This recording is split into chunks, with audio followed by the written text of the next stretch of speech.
1820।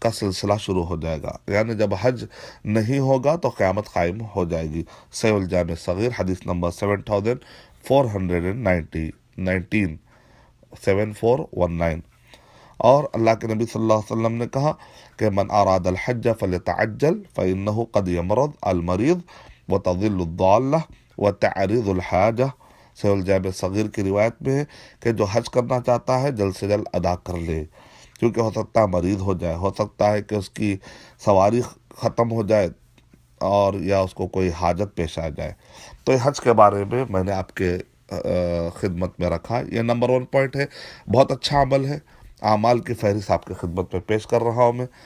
Number 2، الاذکار۔ الاذکار میں سب سے top کے اذکار میں آپ کو ذکر کر دیتا ہوں الاستغفار، استغفر اللہ استغفر اللہ۔ اور اسی طریقے سے اگر آپ پڑھتے ہیں یا حی یا قیوم برحمتک استغیث، اور ایک ہے کہ سید الاستغفار، سید الاستغفار اللہم انت ربی لا الہ الا انت خلقتنی وانا عبدک وانا علی عہدک ووعدک ما استطعت اعوذ بک من شر ما صنعت ابوء لک بنعمتک علی وابوء بذنبی فاغفر لی فانہ لا یغفر الذنوب الا انت۔ تسبیح یہ بھی اذکار کا بہت اہم حصہ ہے۔ سبحان اللہ و بحمدہ، جیسے ہی کہتے ہیں جنت میں آپ کے لیے ایک کھجور کا درخت لگ جاتا ہے۔ سبحان اللہ و بحمدہ عدد خلقہ و رضا نفسہ و زینت عرشہ و مداد کلمات۔ صحیح مسلم کے یہ کلمات ہے کہ بہت لمبی دیر تک ایک صحابیہ بیٹھے تھے، اللہ کے نبی صلی اللہ علیہ وسلم نے کہا کہ اگر تم یہ کہو گے، یہ تم تسبیحات پڑھو گے نا، تو لمبی دیر تک جو نمازوں کے لیے بیٹھے ہیں ان سب پر جو ہے نا یہ اذکار سے نیکیاں بھاری پڑ جاتی ہیں۔ تو التحمید، الحمدللہ، جیسا سبحان اللہ کی فضیلت ہے، استغفر اللہ کی فضیلت ہے، ویسے الحمدللہ جب آپ شکر ادا کرتے ہیں تو آنے والے پھر نئے نئے آپ کو جو ہے نعمتیں ملتی ہیں۔ پرانے نعمتوں پر شکر ادا کریے، پھر نئی نعمتیں ملیں گی۔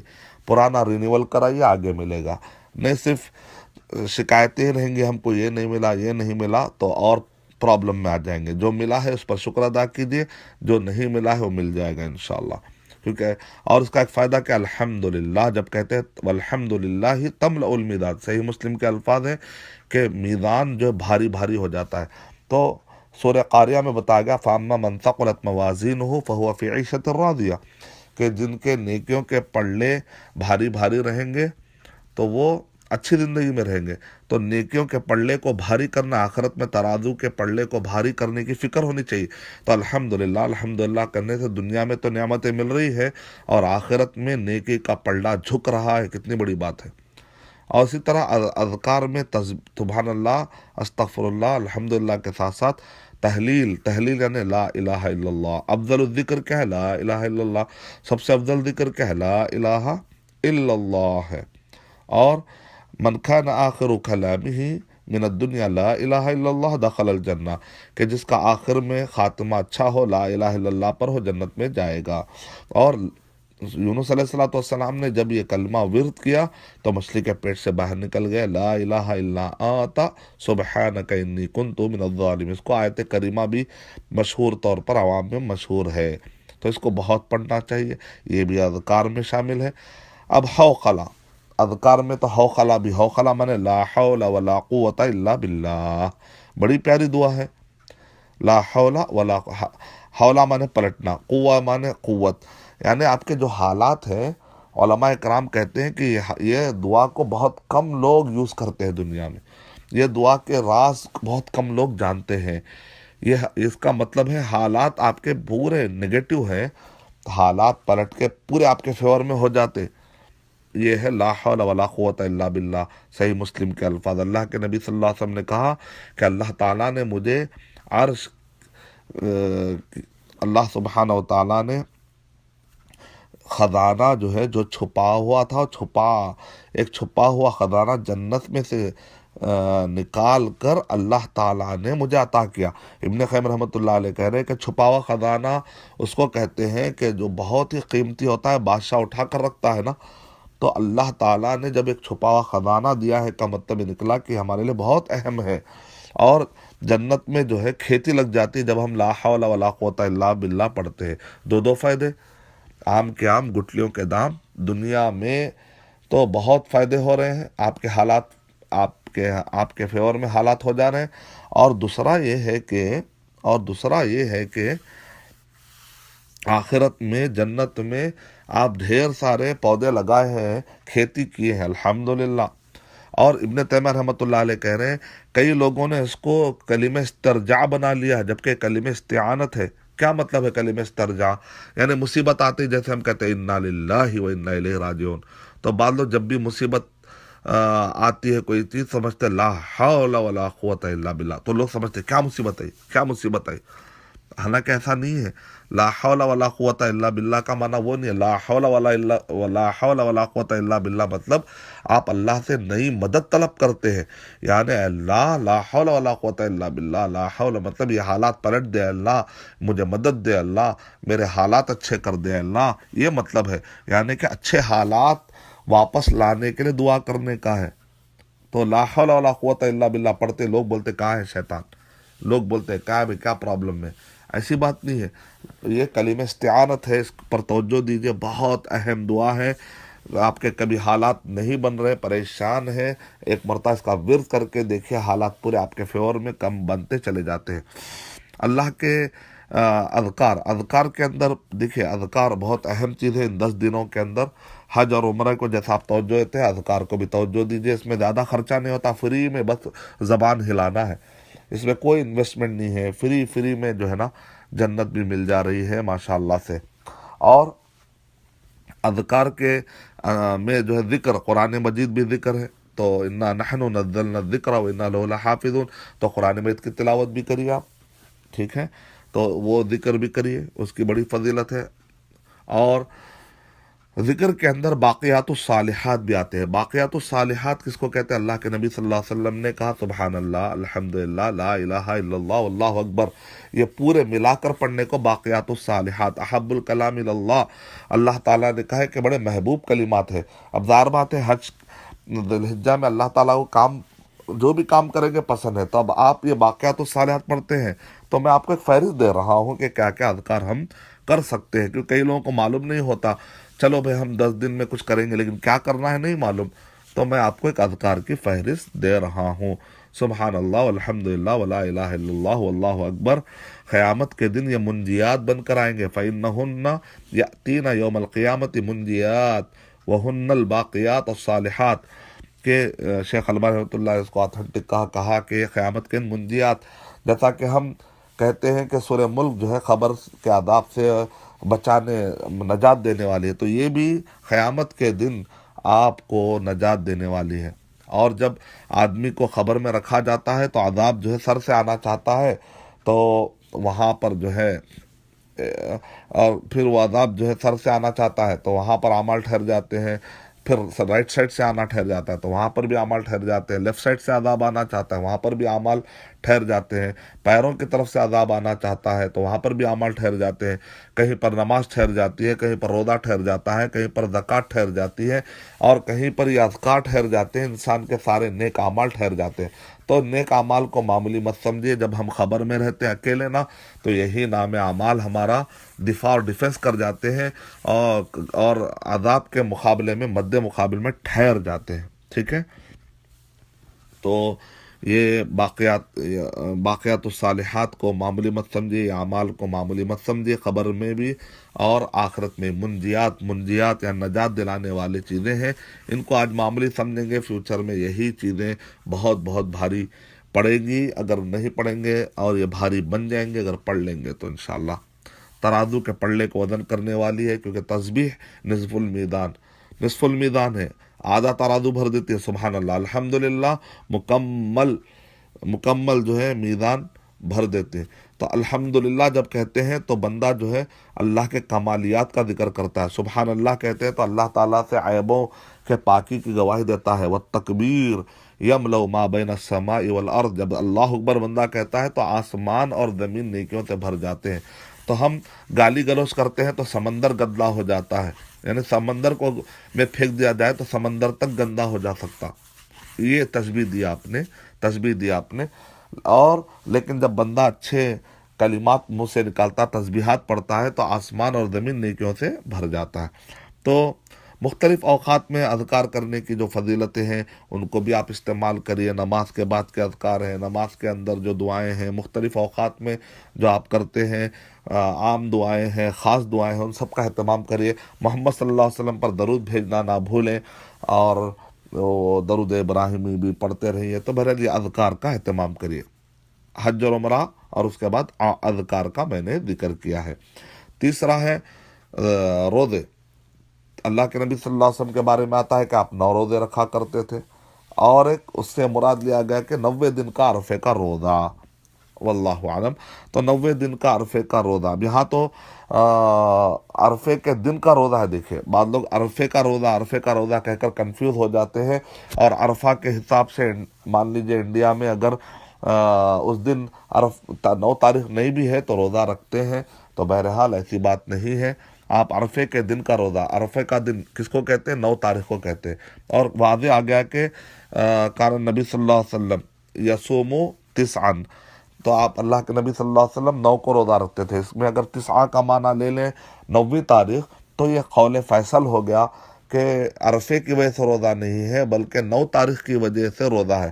تو جب 9 تاریخ لگے گی ہم روزہ رکھیں گے، جیسے 10 تاریخ لگتی ہے تو قربانی کرتے ہیں، تو ویسا پھر بھی اگر کوئی مطمئن ہوتا ہے انہیں عرفے کے دن جو سعودی عرب میں ہوتا ہے میں وہی رکھتا ہوں، تو بہرحال اجتہادی مسئلہ ہے، آپ پر زبردستی نہیں ہے۔ آپ اپنے جس عالم سے اور جس دلیل سے آپ متاثر ہیں آپ اس پر عمل کر سکتے ہیں، یہ کوئی زبردستی والی بات نہیں ہے۔ لیکن ہمارا قلب جو مطمئن ہوتا ہے وہ یہ ہے کہ سارا کیلنڈر ہندوستان کا ہے، تو یہ دراصل اللہ کے نبی صلی اللہ علیہ وسلم کے الفاظ کو سمجھنے کی ہمیں ضرورت ہے کہ یوم القر کہتے ہیں، ٹھیک ہے، ایام التشریق کہتے ہیں۔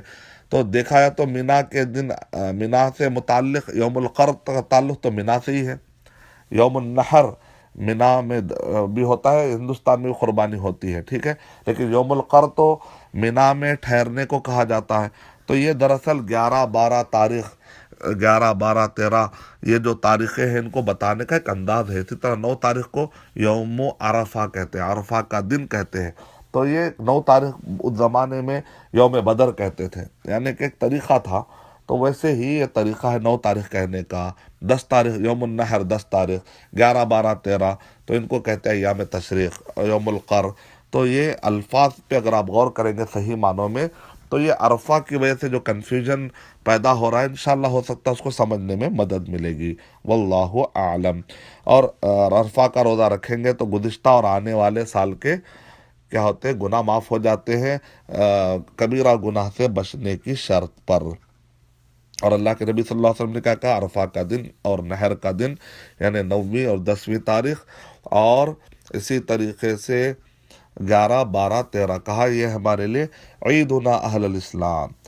تو لہذا اب قربانی جب دے رہے ہیں آپ یوم النحر 10ویں کو دے سکتے ہیں، نماز عید کے بعد، عید کی نماز سے لے کر 11 12 13 کے دن عصر کے بعد سورج غروب ہونے تک یہ عید کے دن ہے اور قربانی کے دن ہے۔ اس کو ایام اکل و شرب، اور اس کو ذکر اللہ ایام معلومات میں ذکر کرنے کے لیے بھی قرآن مجید میں کہا گیا، اس کو ایام اکل و شرب بھی کہا گیا۔ ایام تشریق 11 12 13 کو روزہ رکھنا جائز نہیں ہے، عید کے دن میں روزہ رکھنا جائز نہیں ہے، سوائے حاجی، اس حاجی کو جس حاجی کے پاس حج تمتع میں ہدی کا جانور وہ نہیں ہے، تو حاجی حضرات کیا کرتے ہیں؟ 3 روزے وہاں رکھتے ہیں، 7 روزے آ کر گھر میں رکھتے ہیں۔ تو وہ صرف حاجی حضرات کے لیے ہی ایام تشریق میں روزہ رکھنے کی اجازت ہے۔ تو ہم نے روزے کے بارے میں بتایا، پہلے حج و عمرے کے بارے میں بتایا میں نے، سیکنڈ اذکار کی مختلف شکلیں بتائی میں نے آپ کو، اور تیسرا ہے روزہ، اور روزے کے بارے میں تفصیلات میں نے آپ کو بتائی۔ چوتھا ہے صلاح، ظاہر بات ہے فرائض کی آپ کو پابندی کرنا ہے، اور جو ہے سنتوں کی اور نوافل کا اہتمام کرنا ہے، اور صلاۃ العید فصلی لربک وانحر، تو صلاۃ العید کا بھی ہم کو اہتمام کرنا ہے۔ اور ابن عمر رضی اللہ تعالیٰ عنہ صحابہ کرام کے بارے میں آتا ہے کہ وہ عرفہ کے دن 9ویں تاریخ جو ہوتی فجر سے لے کر جب بھی نمازوں کے بعد جو ہے اذکار کا اہتمام شروع کر دیں آپ، اذکار کا۔ اور جہاں تک پہلی ذی الحجہ سے لے کر 13 ذی الحجہ تک ہے، یہ اذکار مطلقہ ہے، یعنی کہ آپ اللہ اکبر لا الہ الا اللہ اللہ اکبر وللہ الحمد، جو جن کو ابن مسعود رضی اللہ تعالیٰ کے جو کلمات ہے یہ جب چاہے پڑھ سکتے ہیں، لیکن عرفہ کے دن جو ہے آپ فجر سے ہی اس کی شروعات، اس کا اہتمام کر دیں الحمدللہ، تو اس کا اہتمام کیا جا سکتا ہے، فجر سے کر سکتے ہیں آپ۔ اور جو ہے یہ ہوا اذکار کا اور روزے کا اور عید نمازوں کا، میں نے آپ کے سامنے ذکر کیا 4 پوائنٹ۔ پانچواں جو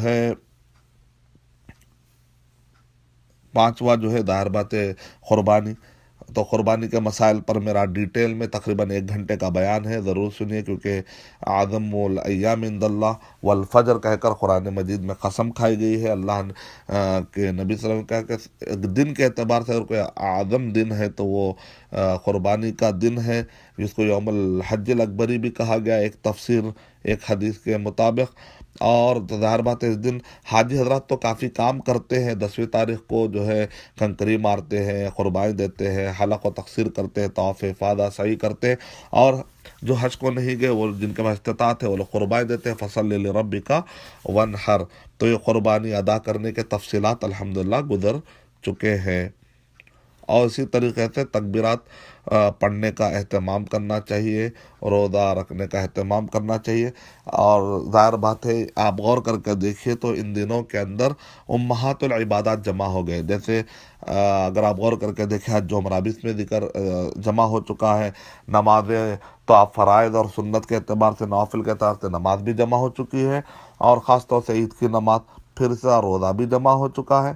یعنی ارکان اسلام کے جو بڑے بڑے چیزیں ہیں، ظاہر بات ہے توحید، یہ سب کام کر رہے ہیں ہم اللہ کو خوش کرنے کے لیے، تو ارکان اسلام میں جو توحید ہے رکن اول ہے، اور اتباع سنت، شہادت اللہ الہ الا اللہ وانی رسول اللہ، تو اخلاص اور متابعت، یعنی سارے کام اللہ کے لیے کرنا چاہیے، سارے کام محمد صلی اللہ علیہ وسلم کے بتلائے طریقے کے مطابق کرنا چاہیے۔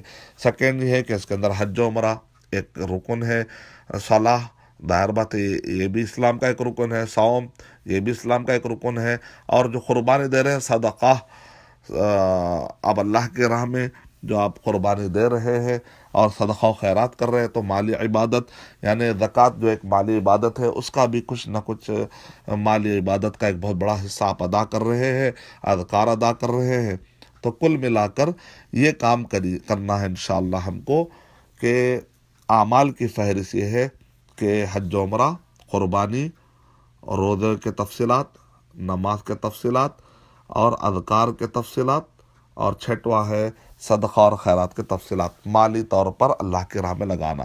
تو یہ 6 کام انشاءاللہ مجھے امید ہے کہ تفصیلی طور پر میں نے سمجھانے کی کوشش کی ہے۔ کچھ بھی اگر آپ کو سوال ہے، تفصیل میں آپ پڑھنا چاہتے ہیں www.askislampedia.com، اور اگر کچھ سوال پوچھنا چاہتے ہیں تو askmadani@gmail.com پر یا 9290621633 پر آپ بھیج سکتے ہیں۔ السلام علیکم ورحمۃ اللہ وبرکاتہ۔